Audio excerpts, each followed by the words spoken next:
Boston, uma das maiores cidades do Nordeste americano, tem o orgulho de ser um grande polo universitário.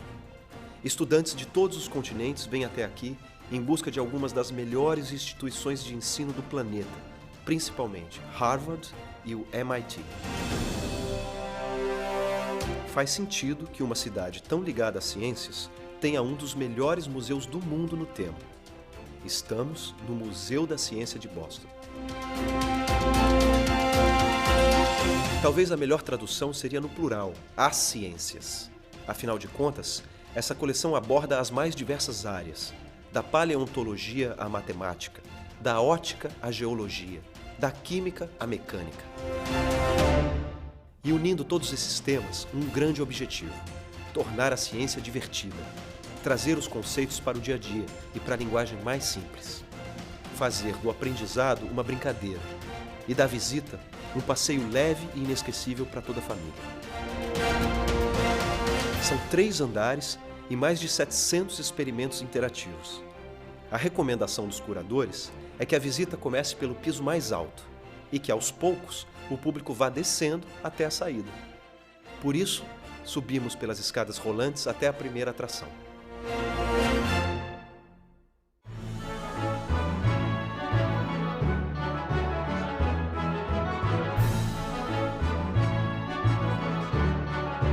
Esse é o Jardim das Borboletas.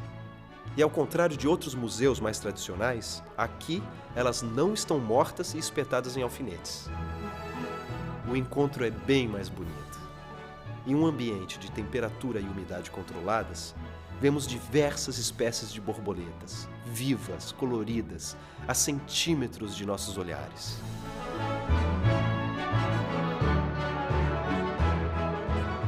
Vídeos, fotos, placas e instrutores voluntários trazem informação relevante sobre tudo o que vemos. As curiosidades sobre as espécies e seus locais de origem, o processo de metamorfose, as relações das cores das asas com as possibilidades de camuflagem na vegetação.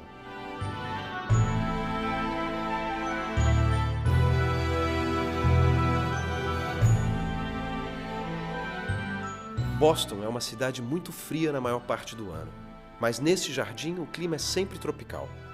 34 graus, cores e uma atmosfera bem conhecida por nós, brasileiros.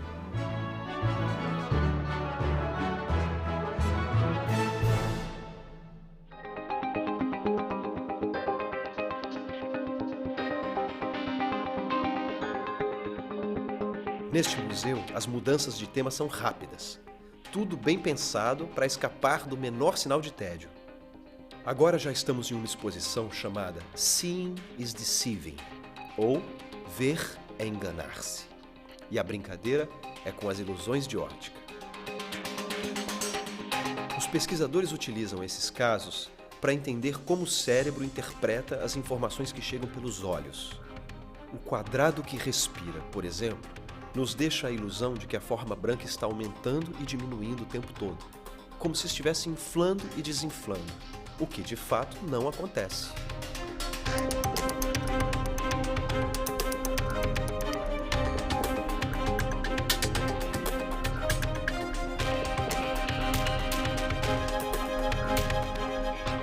Outro experimento curioso é este, com desenhos de espirais em sentidos opostos. Ao ser iniciado o giro, você pode jurar que os círculos se movem para dentro e para fora. Mais uma ilusão. Mais um momento em que o cérebro confunde-se com o que vemos e nos leva a conclusões erradas.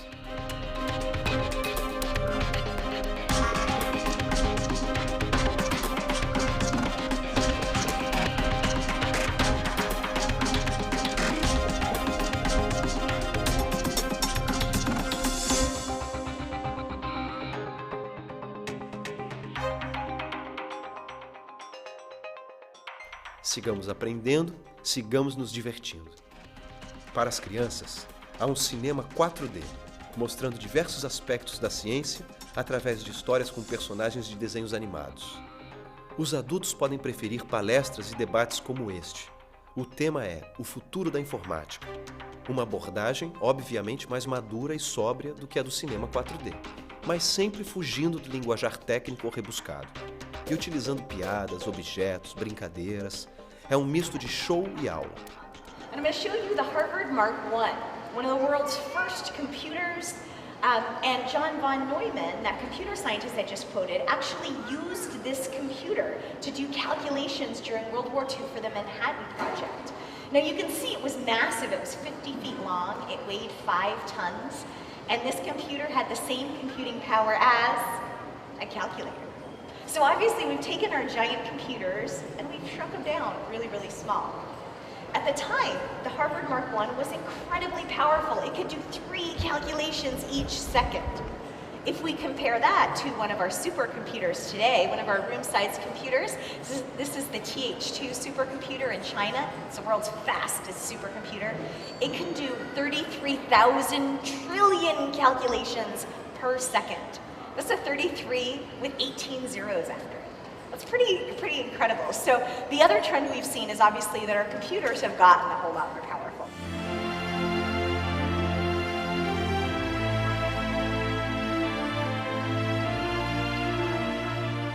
De olho no futuro, também encontramos atrações de um passado muito remoto. Esse é um corte da maior árvore do mundo, a sequoia gigante. Ela pode chegar a 7 metros de diâmetro e 85 de altura. Este segmento foi retirado de uma árvore com simplesmente 2.000 anos de idade. Até que não é tanto, comparado à mais antiga das sequoias, encontrada na Califórnia e que tinha 4.650 anos. Cada pequeno anel destes mostra 1 ano de crescimento da árvore. É fascinante imaginar que ela nasceu praticamente junto com Cristo. Cresceu durante boa parte do Império Romano. Passou pela Era Medieval, pela Renascença, pela independência americana, por tantos inventos e descobertas. E o mais incrível, a árvore segue viva na Califórnia. Esse segmento foi retirado justamente para protegê-la de uma praga e permitir que continuasse crescendo. Daqui a pouco vamos conhecer a mais nova e interativa ala do museu, o Hall da Vida Humana. E vamos descobrir que uma residência comum pode virar um divertido laboratório de ciências.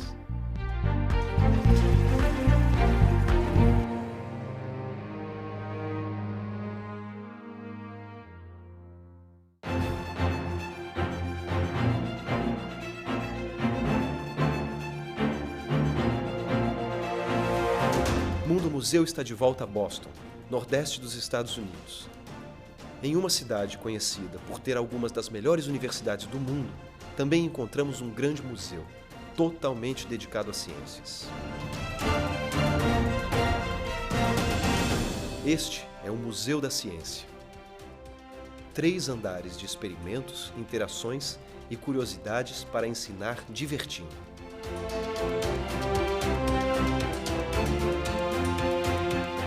Chegamos agora ao 2º andar, e é nele que encontramos a mais nova e interativa seção do museu.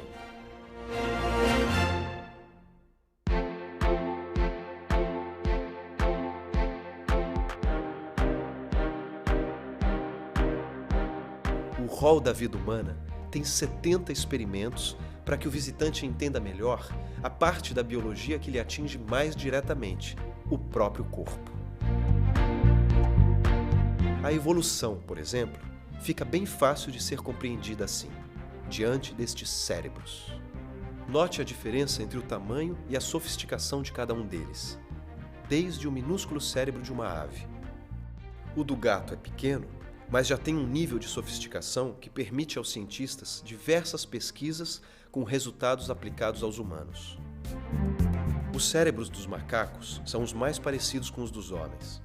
Tanto que, ao estudá-los, podemos tirar várias conclusões sobre os processos de socialização, com resultados que serão perfeitamente aplicáveis aos humanos. Por fim, o cérebro dos homens e mulheres. No passado, grandes mistérios para a ciência. Agora, cada vez mais decifrados em detalhes. Hoje, com o uso de tomografias, já é possível até identificar a depressão chegando ao indivíduo.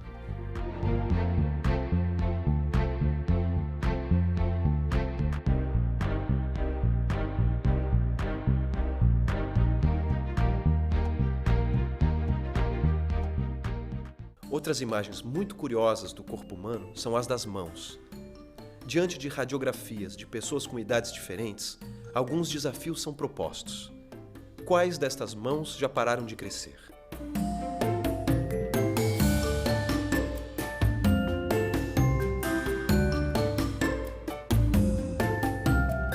Qual delas sofre com artrite?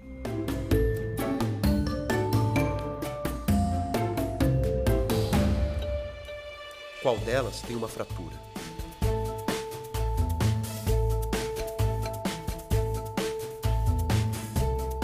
E agora uma brincadeira que pode, num primeiro momento, assustar muita gente. O visitante coloca-se diante desse painel e começa a ver onde vivem as centenas de milhões de micro-organismos que rotineiramente se estabelecem no corpo humano. Pulmões, estômago, intestino, pele, eles estão em toda parte, mas nada de pânico. Seguindo as normas de higiene, a maior parte desses invasores vai nos ajudar a manter o equilíbrio e as defesas contra as doenças.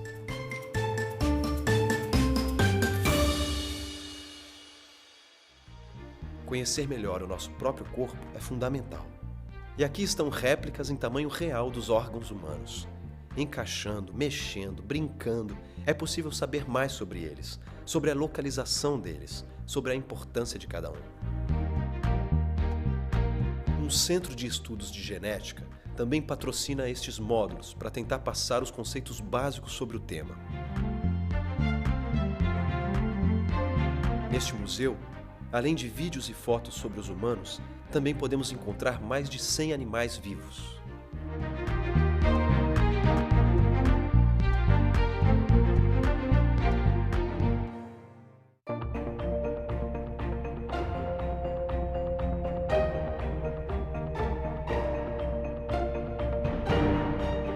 É o caso desse espaço dedicado ao sagui cabeça de algodão. Este é um dos menores primatas do mundo, com pouco mais de 20 centímetros de comprimento e peso inferior a 500 gramas.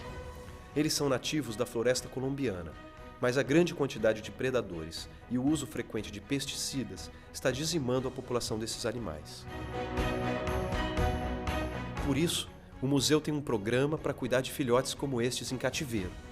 Ao completarem um ano de vida e terem força e resistência para poderem se defender, eles são levados de volta à Colômbia e soltos na mata.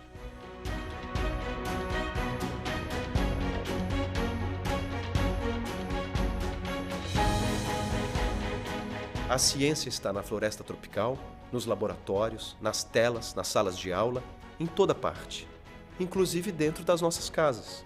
Basta saber observar.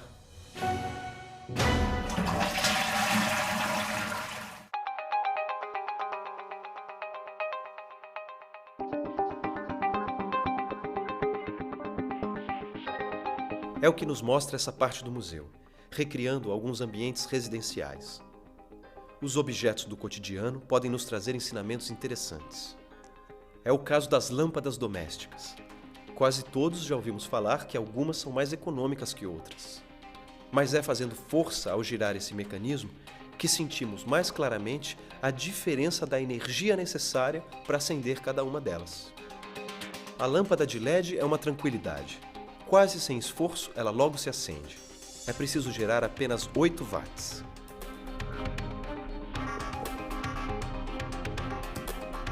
A lâmpada fluorescente compacta precisa de um pouquinho mais de força. Com 9 watts, temos a luz. Mas quando vamos para a incandescente, aí percebemos como é preciso força para mantê-la funcionando. 40 watts, 4 vezes mais que as outras.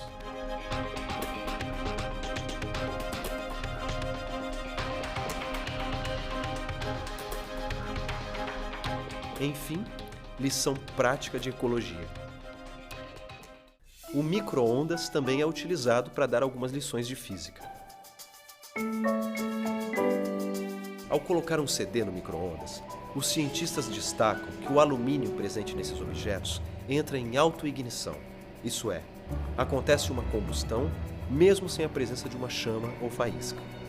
Isso acontece com todos os metais quando absorvem determinadas quantidades de micro-ondas. Veja só o resultado final.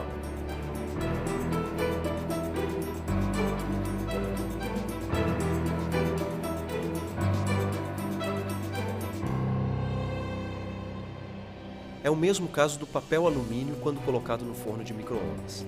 Veja a quantidade de faíscas emitidas.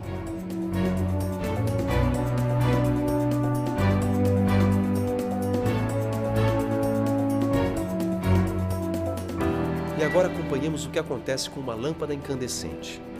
As partes metálicas dela aumentam de temperatura. As micro-ondas são absorvidas pelo filamento de tungstênio, que ao aquecer também libera calor para os gases à volta.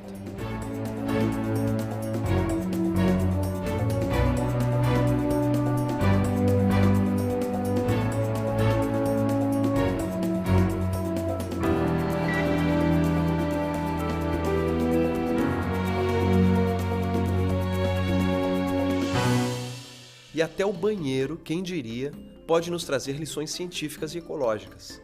Afinal de contas, muita gente jamais se perguntou qual é a quantidade de água usada a cada descarga.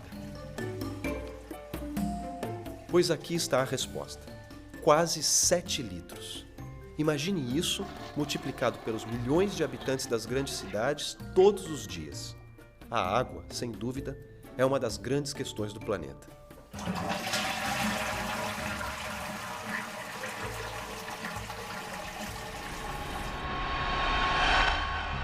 Ciência e espetáculo. Você vai entrar em um teatro onde são criados raios e trovões.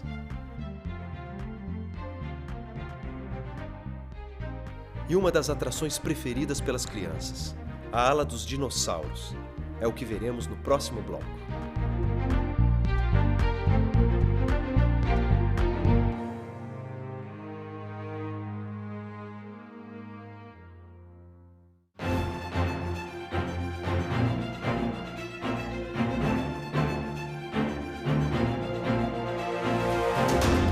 Estamos hoje em Boston, nos Estados Unidos, visitando um museu interessante para toda a família.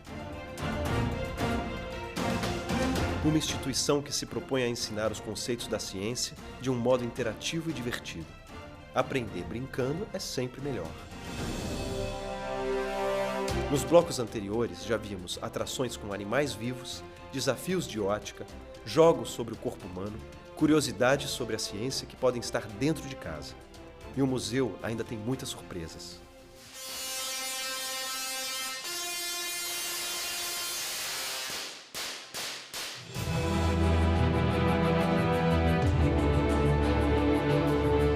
O visitante pode, por exemplo, entrar no Teatro da Eletricidade. Pelo nome é possível ter uma vaga ideia do que nos espera, mas dificilmente alguém realmente imaginaria encontrar algo assim tão espetacular.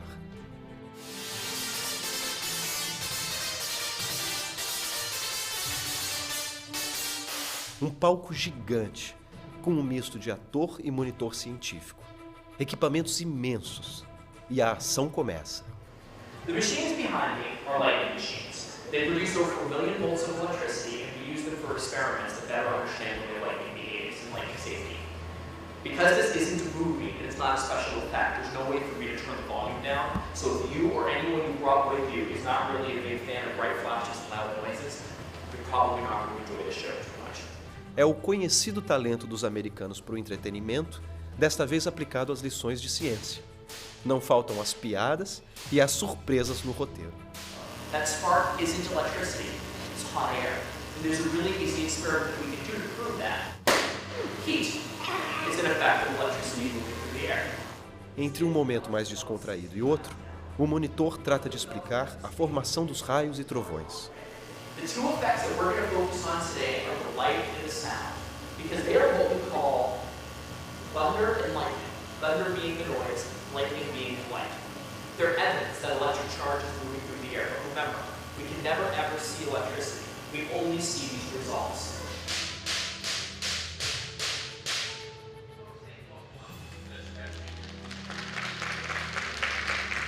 E para as crianças que saem encantadas do espetáculo, ainda restam mais atrações que misturam museu com parque temático.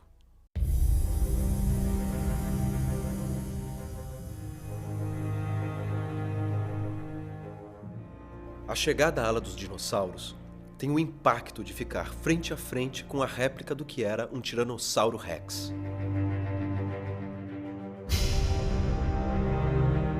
modelo pode ser considerado bastante realista, já que foi baseado no estudo de 30 esqueletos encontrados em diversos cantos do mundo. –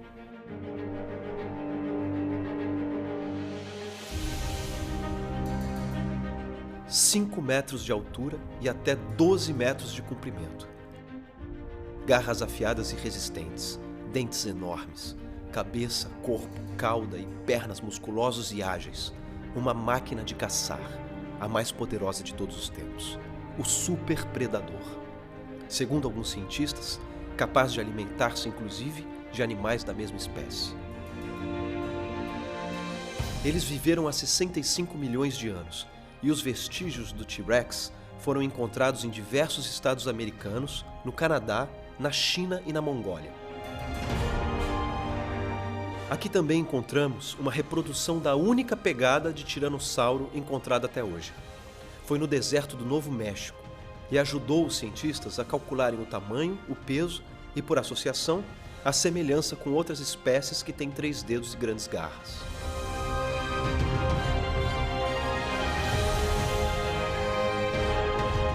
Mas nem todos os gigantes daqueles tempos eram violentos predadores. Veja só o húmero de um braquiossauro. Por ele, você pode imaginar o tamanho do animal. O braquiossauro tinha 15 metros de altura e 25 de comprimento. Um herbívoro que pesava 115 toneladas e comia 2 toneladas de plantas por dia.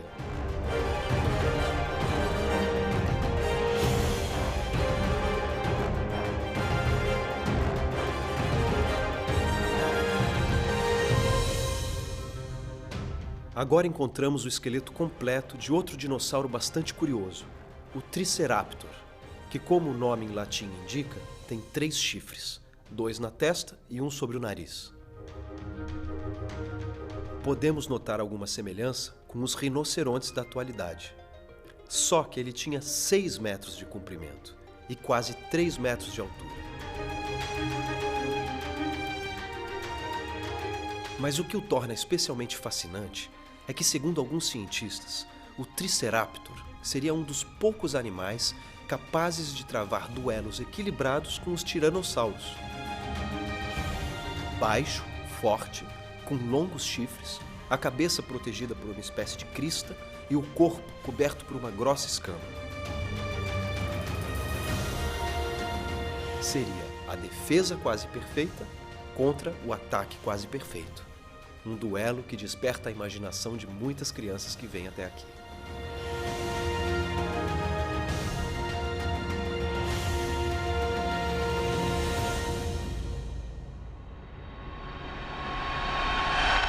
E essa é a grande qualidade desse museu: despertar a imaginação. Através de imagens, objetos, brincadeiras e interações, mexer com a imaginação, provocar a reflexão, levar o visitante a, quando chegar em casa ou na escola, buscar ainda mais informações sobre tudo isso.